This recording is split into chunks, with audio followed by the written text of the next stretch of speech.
Halo Sobat Esen, salam pintar. Berjumpa lagi dengan Kak Rajab, tutor sosiologi esen.id. Kali ini kita akan membahas salah satu materi sosiologi yang berjudul stratifikasi sosial. Apa itu stratifikasi sosial? Mari kita simak video berikut ini.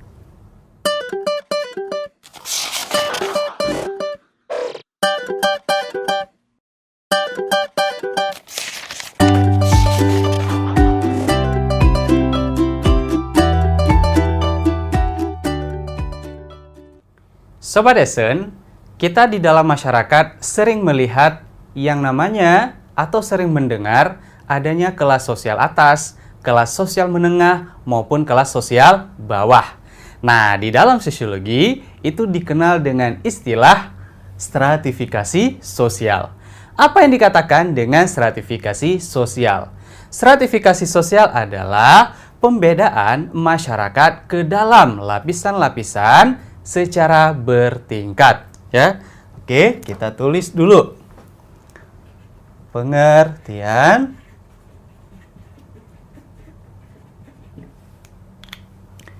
stratifikasi adalah pembedaan masyarakat ke dalam lapisan sosial secara bertingkat, atau bisa dikatakan secara hierarki. Ya. Nah, ini adalah pengertian dari stratifikasi sosial. Perbedaan masyarakat ke dalam lapisan-lapisan sosial secara bertingkat. Adanya pembagian kelas di dalam masyarakat. Ada kelas sosial atas, kelas sosial menengah, maupun kelas sosial bawah. Nah, kemudian pasti kita bertanya ya, Sobat Esen pasti bertanya kira-kira apa sih penyebab timbulnya yang namanya stratifikasi sosial di dalam masyarakat. Nah, ini bisa kita jelaskan dengan yang nomor 2, yaitu dasar pembentukan stratifikasi. Nah, kira-kira apa saja sih yang menjadi dasar pembentukan stratifikasi tersebut? Yang pertama adalah adanya kekayaan. Ya. Yang kedua, bisa juga karena kekuasaan. Ketiga, bisa karena adanya kehormatan. Dan yang keempat, karena berdasarkan ilmu pengetahuan dan lain-lain. Nah, jadi ini adalah beberapa dasar pembentukan stratifikasi. Yang pertama adalah kekayaan. Kekayaan itu apa? Bisa kita lihat bahwa orang yang memiliki kekayaan yang banyak, biasanya dalam masyarakat pasti dia berada di posisi kelas atas. Nah, di sini bisa kita lihat simbol-simbol dari kekayaan, misalkan apa nih simbol-simbol dari kekayaan? Yang dilihat dari rumah misalkan ya. Seseorang punya rumah mewah ya, kemudian punya mobil mewah ya, kemudian punya perhiasan banyak dan lain-lain. Jadi orang yang memiliki hal-hal tersebut, rumah banyak, mobil banyak, segala macam, berarti bisa dikatakan orang tersebut orang kaya ya. Nah, biasanya orang kaya berada di posisi lapisan atas. Nah, jadi itu yang pertama, penyebab terjadinya stratifikasi karena faktor kekayaan. Kemudian, yang kedua adalah karena faktor kekuasaan. Semakin tinggi kekuasaan seseorang, biasanya dalam masyarakat itu pasti dihormati, disegani ya. Misalkan kita contohkan seperti kepala pemerintahan ya, atau presiden ya. Pasti presiden berada di dalam kelas sosial atas di dalam masyarakat karena memiliki suatu kekuasaan ya, mempunyai hak-hak dalam mengambil suatu keputusan dan lain-lain. Kemudian yang ketiga adalah adanya kehormatan. Nah, biasanya kehormatan adalah orang-orang yang disegani ya. Disegani atau yang dihormati ya. Biasanya kehormatan tersebut itu bisa berada dalam masyarakat tradisional ya, di mana misalkan kita contohkan seperti kepala suku, tokoh-tokoh adat ya dan sebagainya. Itu pasti mereka berada dalam posisi kelas tinggi kalau di dalam masyarakat tradisional karena dilihat berdasarkan kehormatan ya, orang yang disegani maupun orang yang dihormati. Kemudian selanjutnya ada ilmu pengetahuan ya. Nah, ini bisa kita lihat berdasarkan pendidikan seseorang. Ya, berdasarkan pendidikan seseorang. Semakin tinggi status ya atau semakin tinggi pendidikan seseorang itu dalam masyarakat semakin dihargai ya berdasarkan ilmu pengetahuan atau pendidikan yang diperoleh oleh seseorang. Nah, ini adalah dasar pembentukan stratifikasi, kekayaan, kekuasaan, kehormatan, maupun ilmu pengetahuan ya, dan pendidikan. Oke, nah selain itu, di dalam stratifikasi sosial, kita akan menjelaskan tentang unsur-unsur stratifikasi. Ya, unsur-unsur stratifikasi sosial. Apa saja yang terdapat di dalam unsur-unsur stratifikasi sosial? Nah, di sini kita membagi dua dulu. Yang pertama itu ada kedudukan atau disebut dengan status. Yang kedua ada peranan ya. Nah, sekarang kita kembali ke kedudukan atau status ya. Apa itu status? Apa itu kedudukan ya? Di mana seseorang itu berada ya. Status seseorang itu berada di mana? Apakah dia berada di kelas atas, menengah maupun bawah?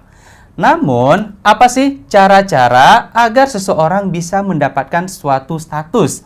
Nah, di sini kita bisa membagi menjadi 3. Bagaimana seseorang bisa mendapatkan sebuah status. Apa saja sih?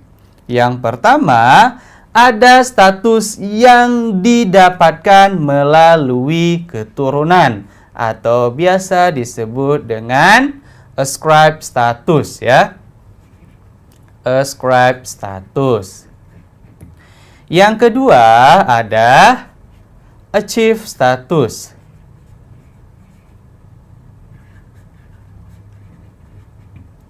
Yang ketiga ada assigned status. Nah, ini yang pertama ascribed status ya. Apa yang dimaksud dengan ascribed status?